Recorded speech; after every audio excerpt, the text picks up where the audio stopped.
While we're waiting, hi, I'm Rachel, and I'm the Peer Study Abroad Advisor at here in the Global Initiatives Office.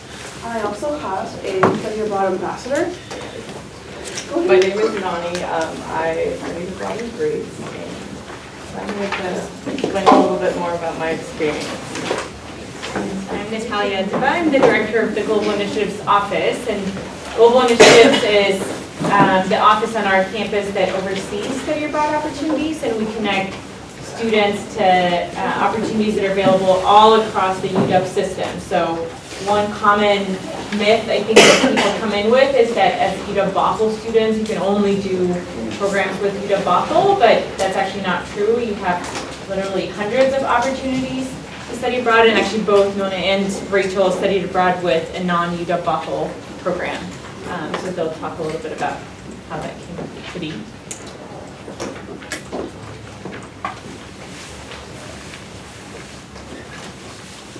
So one of the things I hear a lot from first-year students is that you can't study abroad if you're a freshman or a sophomore.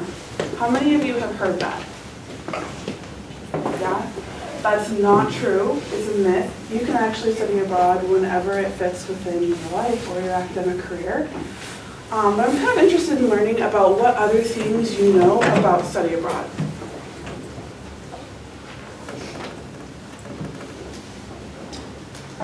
What's something you have heard or are kind of like, is that true? Yeah? Do you have to be in your major? It has to be in your major, or that is also a myth. It does not have to be within your major. Anything else? No worries. So one of the things that I think, especially with people who are first-year students or a pre-major, is that there's a lot of information out there about studying abroad, but it's not always true. So one of the things that we are going to do today is we're actually going to go through this infographic about how to get started with thinking about study abroad, which will actually help answer a lot of those questions or clarify any of those myths that you may have. So the first thing that we want to think about is what. You can see on your papers there's actually a section called What that has some questions. And they involve things like, what academic topics are you interested in exploring? Or what kind of skills are you hoping to gain from study abroad? Or how does it help you fulfill degree requirements? And that's because study abroad is a really great way of being able to have hands-on learning opportunities. It's a great way of being able to fulfill a degree requirement, like maybe your VLPA credits. There's a lot of opportunities that present itself in study abroad. I know for myself, I was able to do all of my VLPA credits in one study abroad program over the summer. So I was that much closer to getting my degree done just in one quarter, which was really amazing. It also allowed me to kind of figure out what kind of study abroad experience I wanted via VLPA credits. Did I want something that was maybe more academic? Or did I want to do something that had a lot more like hands-on learning or allowed me to create a piece of art? So those are kinds of things that you want to think about when you're thinking about the what. And Rachel, do you want to share about what you actually Sure. did? So I studied art history in Amsterdam, Brussels, and Berlin. So I was able to kind of travel around Europe a little bit and study the Dutch Golden Age as well as contemporary art in international contexts, which for myself, I am an interactive media design major. So it's not in my major to actually go necessarily on that. But I was able to learn a lot about design and just about what it's like to be in another country, which I felt was really important for myself as a student. I studied abroad in Greece. In Greece, we learned a lot about minorities and the minority community there, which is the Roma. We spent a lot of time with them. We did a lot of service projects for them. Yeah. And do you remember what kind of credits the program fulfilled for you? Like how did it work with your major, and what is your major? My major is community psychology and law, economics, and public policy. I really want to go into the law realm. I did finish all my VLPAs, sadly, but I was able to petition for the credits that I got to study abroad to transfer as a graduate requirement. And Nani brought up a really great point. I think a lot of the times when people look at the types of credits that are attached to a study abroad program, they might say, oh, that doesn't really fit within my degree. That's why it's really important to go talk to an academic advisor and see if there's a possibility of being able to have them petitioned to be changed. So that way you can fulfill something else. So it really comes down to what the class is like, and they'll ask about the syllabus and the structure of the class, and then you'll be able to kind of go through and see how it fits, but it's not a hard process. It's definitely something that's doable if you're doing a UW class to UW class. It's a little bit different if you do something through an exchange or through a partner program. It might require more time and a little bit more effort, but it's something that shouldn't keep you from doing one of these experiences. So the next part of this lovely infographic is when. And I think, at least for myself, when I was thinking about my study abroad, I'm a transfer student, so I don't necessarily have as much time on campus here as maybe someone who's an AP major or a first-year student. So you have maybe a little bit more time of thinking about when, but it's a really important question to think about, because if you're trying to start planning your credits out, when that study abroad is going to dictate maybe when you take certain classes or when you're able to go for that internship. So it's important to think about your life maybe more holistically. For myself, I knew it had to be the first summer I was here at the UW, because the next summer I was going to try to get an internship. So I had a very short time frame that I could look for it in. But if you have maybe a couple more years here, maybe just a first year or a sophomore, then you have more time to think about, maybe this summer I'll do this program, or I can do an internship next summer as well. What about you, Nani? So I am also a transfer student.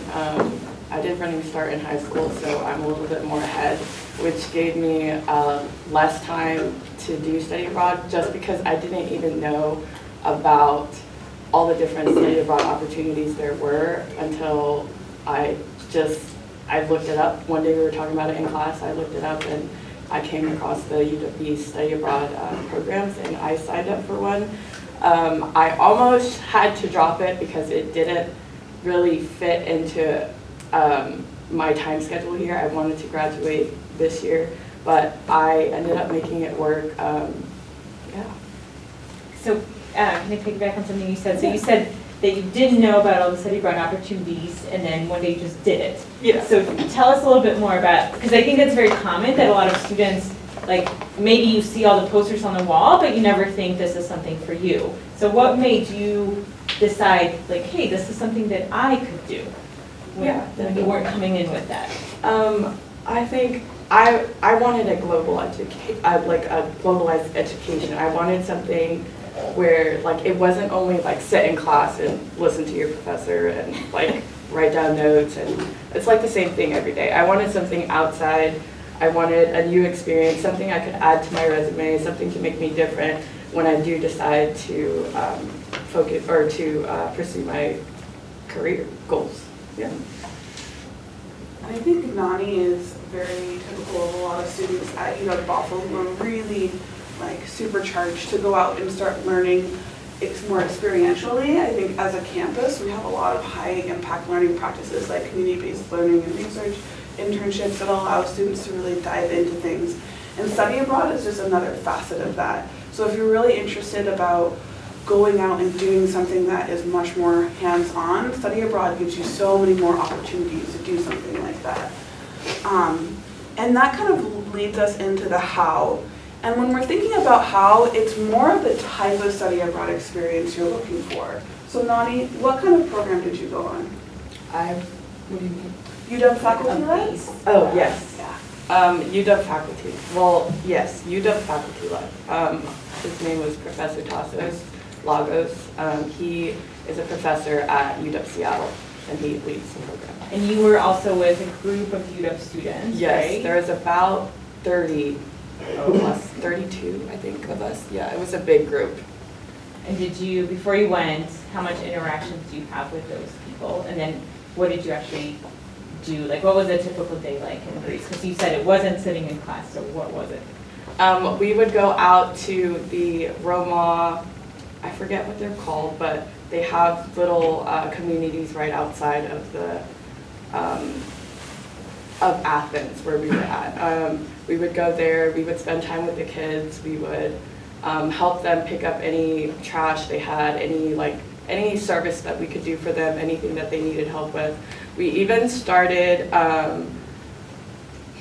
they were getting, I don't know how to explain this in English. They were getting fined by the Roma, or the Greece government, because they were living on places where they wanted to build schools and things like that. And they needed help writing petitions. I forget to where, but they needed help writing petitions, so we did that to be able to keep their lands and stay with their families because they've been there forever. So we helped a lot with that, and that was new. We just started that this past summer. And what were the academic components? So like it looks like you did a lot of service activities, but like did you have to write a paper? Did you do a presentation? Yes. Like what was your grade? I did pretty well just because study abroad it's relatively easy. I'm not supposed to say that, It but really it's depends on the program though. So okay. So some are the not. Greece one is relatively easy because it's super hands-on, and I had to write a research paper about the Roma communities and about what I've learned. I had to learn the Greek language, which is super freaking hard because their ABCs are like backwards of the US ABCs. It's super difficult, but I learned a little bit of the language. I had to write a research paper about the communities, and then we went into the ethnography part of our whole trip. So yeah, that's a little bit. And I think some students say it's easier because it's a lot more about your participation and your engagement, and that comes more easy because you don't have to like, I don't know, actively think about it because you're doing it. So if you're like a hands-on learner, study abroad can really cater to that. But they are study abroad programs, so you are studying. and you have to write research papers or there's readings that's Yeah, done. It just may not be very classroom based as much as a class year. Although some programs are like that. What about you? Because my study abroad program, I wrote at least 3 research papers, and I had museum studies that I turned in weekly. So I would say it was pretty like high bar of academic writing consistently. And with those research papers, they weren't just like I saw these art pieces. We had to find texts. We actually gained entrance to the University van Amsterdam to like use their library system to actually get books to do these research papers. I was in a 15 credit or a full quarter study abroad, and that's something to think about too, is how many credits do you want to earn abroad, and that will also kind of deal with the intensity, if you will. I was there for a much longer period of time, about 3 months. So over 3 months, there's a lot more you can do. There's more time to do these research papers and weekly museum visits. But one thing that Nani touched on that I think is important to think about with Hao is she was with a lot of UW students. She was in an environment with kind of like a Husky community, and that is a certain type of study abroad experience. You also are able to take and do study abroad via our partner programs, which are a little bit more independent. So if you're interested in learning with other students from around the world and meeting a lot of new people, and maybe having something where you need to be a little bit more self-sufficient, if you will, a partner program is a great way of doing something like that. And then you can go even more independent and maybe even do something like a university exchange, where really you're in control of what you take because you're actually transferring to another university. So when we talk about independent study abroad experience versus maybe something that is more within the Husky community, we're really talking about, do you feel comfortable with kind of putting yourself out there quite a bit, or do you want to still be within that Husky community and do some learning with your fellow Huskies, because they are different experiences. I have friends from my study abroad that I'm still friends with that are in the Husky community, and it opened me up a lot more to the community on the Seattle campus, which I really appreciated. But some students really want to do something where they're kind of forging their own path. So that's something to think about with the study abroad experience. And based on what you know about students who study abroad at the UW, which of these program types, and there's a question on page 2 of your handout, do you think is most popular with UW students? You said it's on page 2. Yeah, so there's, under the how section, it says, like, how independent of a study abroad experience do you want? I think this is a really key question to figuring out what the right experience might be for you. And Rachel said that, you can, you can study with a UW group, you can study with a partner program, or then do something that's very independent, where you might be the only American in an organization or in a foreign community. So of these 3 kind of general buckets of opportunities, which one do you think is the most common? The first one. Yeah. First one, UW faculty led. Yeah, I think you're correct. Yeah, so at the UW, like 75 to 80% of students who study abroad go with a UW group. That's the most common. That's actually not true nationally. There's, at other universities, if you have friends who went to other schools, you might hear that they're going on study abroad partner programs, although we call them differently, a lot more. So one, I emphasize that because some students are like really overwhelmed by all the logistics that they would have to figure out if they studied abroad. And one advantage of a UW program is that those logistics are figured out for you, like your housing and what you're gonna do. You're told to, like, everyone needs to show up at this place on this particular day, and like a lot of the logistics stuff that may seem overwhelming to do in a different country is already figured out for you, and that's one of the big advantages. Another reason these programs are really popular is that the time works really well with their academic calendar, and also they tend to be some of our most competitively priced programs. So there's even some like summer programs that are cheaper to spend a quarter or summer, A term or B term abroad than to take the equivalent number of credits here. So. And what Natalia means by that is Not in Amsterdam. No. What Natalia means by that is you can sometimes take up to 12 credits in a 6-week period, and like an A or B term. And that is a lot of credits to take in that amount of time. So it really becomes like, why you should be thinking about this as part of your greater UW experience and what those credits are going to do to fit into your degree, especially if you're able to earn them in 6 weeks over a summer.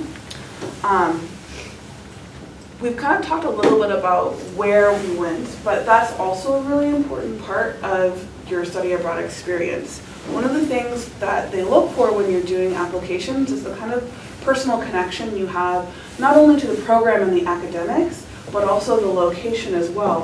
Why is studying abroad in that location with who you are as a person or what they're doing academically important? So for myself, it was really important for me to study Dutch art history in Holland. That's the best place of being able to see all these different types of Dutch masters is literally where they were created. And that's a different type of art historical experience than, let's say, if I had just gone to London to study Dutch art history. So thinking about that context is really important. And with Nani's experience as well, you can't have that experience anywhere else but in Greece. And so thinking about where you want to go and why you want to go there is really important. Is there anything you want to add, Natalia? It also impacts the cost, right? So if you go to Western Europe, it's going to be more expensive, both in terms of flight and the day-to-day, living expenses than if you went to, a lot of Latin American countries. Like the program that I was thinking of that was cheaper was in Mexico. The cost of living there is lower. The flights also to get there are a lot cheaper than to fly somewhere else. So that impacts your overall expense. And that also kind of brings us into thinking about like how much of this study abroad. The number one thing when I do these types of presentations that I hear from students is that studying abroad is too expensive, or that they're really worried about the cost of it. At the UW, we're really, I think, fortunate because when you do a UW faculty-led program, you're not paying for the cost of the credits and the program. The credits are within the program price. So when I studied abroad for 3 months with 15 credits, my program fee was $7,800. So that included 15 credits, and then my room and board when I was there, and then about one lunch 4 days a week. So that, and then all the travel that I did as a class, all of our museum entrance fees were included in that price. So with another program, that might not be the case. So it's important to think about with finances as well, and I think why faculty-led programs can be popular is because you really get something that for a lot of people is more cost-effective. And that's not to say that other programs are more expensive. It's just that a lot of students feel comfortable with that kind of experience. There are plenty of partner programs that I think are very affordable. CIT is, or CIEE is a great example. They lowered the price of their study abroad programs and have opened up so many different ways of being able to study abroad. SIT, which is another partner program, they even have their own financial aid office that you can apply to and see what your financial aid package would be before you apply for the program. Yeah, and So- actually they automatically will match any Pell Grant amount that you already have. They will just essentially double it right off the bat. You don't even have to ask them. Can you talk a little bit about cost of your program and what you did? Yeah. To help with that, because I know you were very proactive. Yes, so my program was also for the whole summer quarter. It was, I believe it was about 64,000-ish. No. 6,000. Or 6,400. It's very affordable, only 64,000. 6,400 I meant. I was able to use the UW scholarship, which is really simple to apply to. You just have to write your essay, typical scholarships that you would apply for normally for tuition. And then I did the Gilman Scholarship, which is super, super, super helpful. I highly recommend the Gilman Scholarship as well. And then can you say a few words about what that's about? Like, The- what kind of students is it for? the Gilman Scholarship, it's for study abroad students who want to go experience what a global education is like. Yeah. Specifically, it's actually, I call it our tax dollars at work, so it's money appropriated by Congress every year, and it's to diversify who and where is studying abroad from the US. So you have to be a Pell Grant recipient to be eligible to apply.